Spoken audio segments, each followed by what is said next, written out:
Shri V K Prashant. Sir, ഈ വ്യവസായ മേഖലയിൽ നവീനമായിട്ടുള്ള രംഗങ്ങളിലേക്ക് കടക്കുന്നത് അങ്ങേയറ്റം സ്വാഗതാർഹമായിട്ടുള്ളൊരു കാര്യമാണ്. സർ, ഇപ്പോൾ ആർട്ടിഫിഷ്യൽ ഇൻ്റലിജൻസ് വ്യവസായ നയത്തിൽ ഉൾപ്പെടുത്തിയിട്ടുണ്ട്. ഈ മേഖലയിൽ കൂടുതൽ നിക്ഷേപം ആകർഷിക്കാൻ സർക്കാർ നടപ്പിലാക്കി വരുന്ന പ്രവർത്തനങ്ങളെക്കുറിച്ച് വിശദമാക്കാമോ? ഈ മേഖലയിൽ പണിയെടുക്കുന്നവരുടെ ഒരു സംഗമം വിളിച്ചുകൂട്ടാൻ വേണ്ടി സർക്കാർ ഉദ്ദേശിക്കുന്നുണ്ടോ എന്നുകൂടി വ്യക്തമാക്കും. സർ, നമ്മുടെ ഞാൻ നേരത്തെ പറഞ്ഞല്ലോ, ഏറ്റവും പ്രധാന കരുത്തുമുള്ളത് ഹൈലി സ്കിൽഡ് ആയിട്ടുള്ള ഹ്യൂമൻ റിസോഴ്സസ് ആണ്. ഇപ്പോൾ IBM കൊച്ചിയിൽ ആരംഭിച്ചപ്പോൾ അവരന്ന് പറഞ്ഞത് 100 പേര് ആദ്യ വർഷം എടുക്കുന്നതാണ്. നമ്മൾ ആദ്യ വർഷം പൂർത്തീകരിക്കുമ്പോൾ തന്നെ 2400 പേരോളം അവർ റിക്രൂട്ട് ചെയ്ത് കഴിഞ്ഞു. അപ്പോൾ എങ്ങനെ നിങ്ങൾക്കിത് സാധ്യമായി എന്ന് പറഞ്ഞപ്പോൾ IBM പറഞ്ഞത് ഇത്രയും സ്കിൽഡ് ആയിട്ടുള്ള ഹ്യൂമൻ റിസോഴ്സ് ഞങ്ങൾക്ക് വേറെങ്കിലും കിട്ടിയിട്ടില്ല. Fast growing centre of IBM in the world എന്നാണ് IBMൻ്റെ സീനിയർ വൈസ് പ്രസിഡന്റ് പറഞ്ഞത്.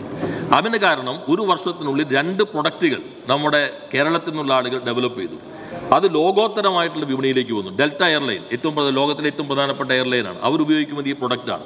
ഫേസ്ബുക്കിൻ്റെ ആർട്ടിഫിഷ്യൽ ഇൻ്റലിജൻസ് ടൂളിൽ 5 പേരെ തിരഞ്ഞെടുത്തതിൽ അതൊരാൾ ഈ കൊച്ചി സെൻറ്ററിൽ നിന്നുള്ളതാണ്. അപ്പോൾ അത് നമ്മുടെ ഒരു ഹൈലി സ്കിൽഡ് ആയിട്ടുള്ള ഹ്യൂമൻ റിസോഴ്സസ് ആണ്. ഒരു റിവേഴ്സ് മൈഗ്രേഷൻ ഇസ് ഹാപ്പനിങ് എന്നും പറയുകയുണ്ടായി. 200 പേര് കേരളത്തിന് പുറത്ത് ജോലി ചെയ്തിരുന്ന, ഇന്ത്യക്ക് പുറത്തും ജോലി ചെയ്തിരുന്നവരുൾപ്പെടെ അവർ തിരിച്ച് കേരളത്തിലേക്ക് വരുന്നുമുള്ളതാണ്.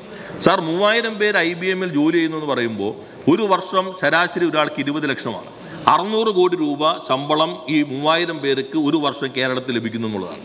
3000 പേര് ആർട്ടിഫിഷ്യൽ ഇൻ്റലിജൻസ് പോലൊരു കമ്പനിയിൽ ജോലി ചെയ്യുമ്പോൾ ഇൻഡയറക്റ്റ് ആയിട്ടുള്ള എംപ്ലോയ്മെൻറ്റ് ജനറേഷൻ എന്നുള്ളത് 5 or 6 ആയിരിക്കും ഒരാൾക്ക്. അപ്പോൾ ഒരു ഗാർമെൻറ്റ് കമ്പനിയാണെങ്കിൽ നമ്മളൊരു 10,000 പേര് ജോലി ചെയ്യുകയാണെങ്കിൽ അതിൽ 90% മൈഗ്രൻ്റ് ലേബർ ആയിരിക്കും. 10% കേരളത്തിലുണ്ടാവുള്ളൂ. 10,000 രൂപ ശരാശരി ശമ്പളം എന്ന് പറഞ്ഞാൽ 120 കോടിയാണ് ഒരു വർഷം.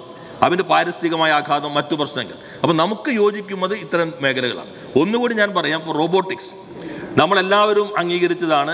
4 കുട്ടികൾ അവരാണ് കോഴിക്കോട് മാൻഹോളിൽ നൗഷാദും 2 അതിഥി തൊഴിലാളികൾ മരണപ്പെട്ട് കഴിഞ്ഞപ്പോൾ റോബോട്ട് ഡെവലപ്പ് ചെയ്ത് എടുത്തത്.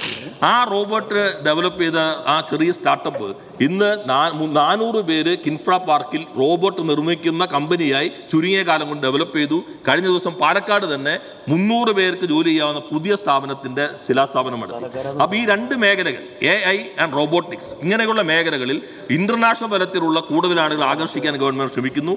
IBMുമായി ചേർന്ന് ജൂലൈയിൽ ഇന്റർനാഷണൽ AI കോൺക്ലേവ് കൊച്ചിയിൽ സംഘടിപ്പിക്കും. ബഹുമാനായ ധനകാര്യമന്ത്രി ബജറ്റിൽ സൂചിപ്പിച്ചതുപോലെ റോബോട്ടിക്സിൽ ഒരു ഇന്റർനാഷണൽ ആയിട്ട് റൗണ്ട് ടേബിൾ ഓഗസ്റ്റ് മാസത്തിൽ സംഘടിപ്പിക്കാനും സർക്കാർ ഉദ്ദേശിക്കുന്നുണ്ട്.